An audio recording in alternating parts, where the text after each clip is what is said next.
As the aging population in the United States grows larger every day, ethical care issues of the elderly become more important in today's society. The latest statistics from the Department of Health and Human Services Administration on Aging says the older population, persons 65 years or older, numbered 39.6 million in 2009. They represented 12.9% of the U.S. population, about 1 in every 8 Americans. By 2030, there will be about 72.1 million older persons, more than twice their number in 2000. People 65 plus represented 12.4% of the population in the year 2000, but are expected to grow to 19% of the population by 2030. With the number of elderly Americans growing, ethical issues related to caring for them face healthcare workers. Older people are sick more often, suffer from end stages of chronic diseases, and often lack the mental capacity to make critical decisions at end of life. Professional nurses will be asked to be an advocate for these patients. To be able to do this, the 4 principles of medical ethics, benevolence, non-maleficence, autonomy, and justice are a necessary guide and require special consideration for the elderly. 2 of the principles, benevolence and non-maleficence, which basically means do good and don't do bad, is more complex in an elderly patient.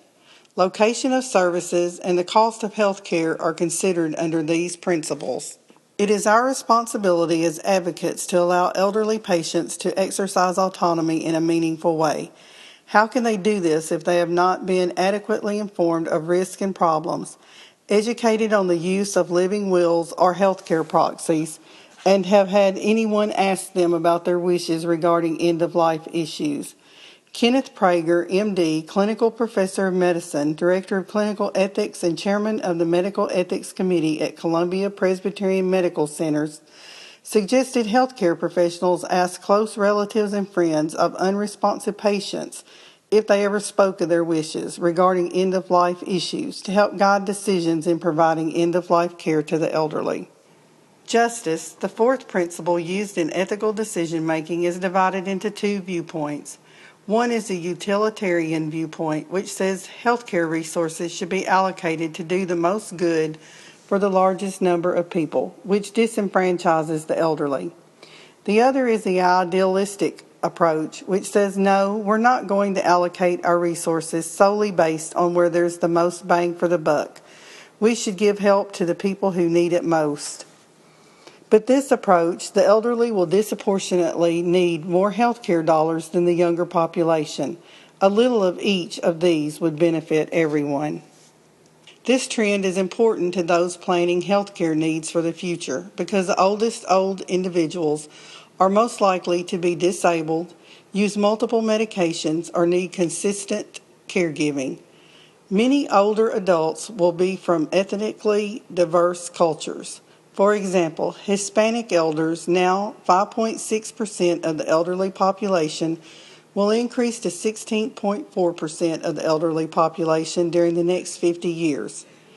In some states, such as California, where 25% of the population is foreign-born, the proportion of older Americans from diverse cultures will be even higher. Some older adults with chronic conditions remain independent and active, while others decline into frailty and dependence. First, some chronic conditions, such as chronic obstructive pulmonary disease, may be more disabling or even more severe than other conditions. Second, some chronic conditions, such as hypertension, may be controllable with medications. Third, some older adults have the resources to self-manage their chronic conditions so that the symptoms are controlled. Thus, in cases where the chronic condition is not itself disabling if managed, and medications are available and affordable, the provision of support and self-management of symptoms may allow many older adults to remain in their homes and lead lives that include normal activities. There is a greater need today for nurses to be certified chronic disease managers to better advocate for these patients. Ageism must also be addressed.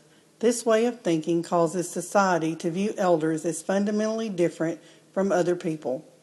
Society ceases to identify elders as normal human beings.